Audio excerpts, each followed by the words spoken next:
Hello everybody, this is Dr. Medicine RX and in today's video we'll be knowing about Anca. Anca stands for anti-neutrophil cytoplasmic antibodies and these are of the IgM type.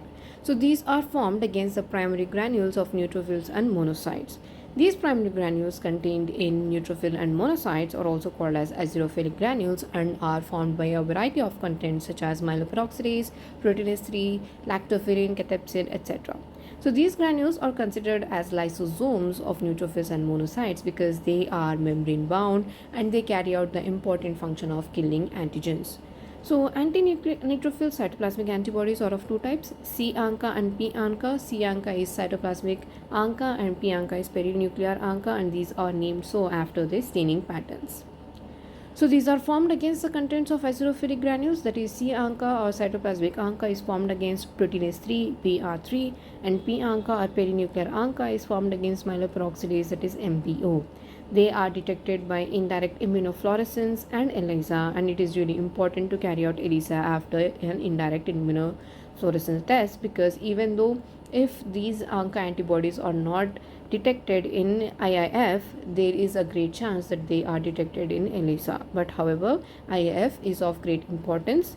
On IIF, C-ANCA, that is cytoplasmic ANCA, shows a diffuse cytoplasmic staining pattern, whereas P-ANCA shows a staining pattern around the nucleus, so perinuclear.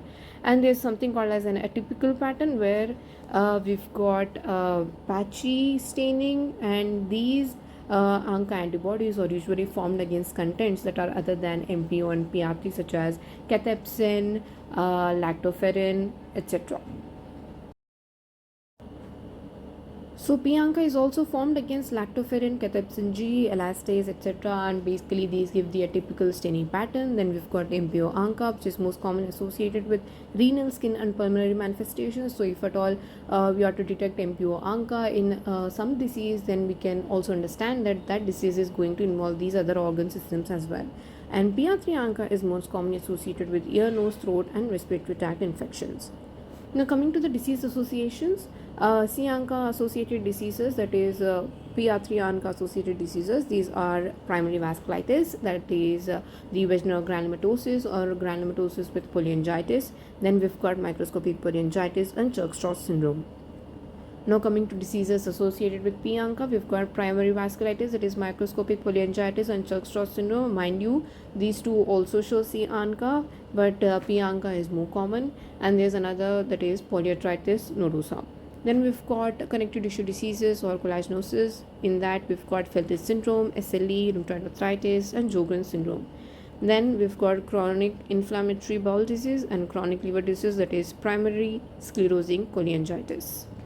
Next, coming to the atypical staining pattern, we've got primary sclerosing cholangitis, primary biliary cirrhosis, autoimmune hepatitis, SLE, and rheumatoid arthritis. Hope this video was able to clear your doubts about ANCA, and for more such crisp content, do subscribe to Dr. Medicine RX.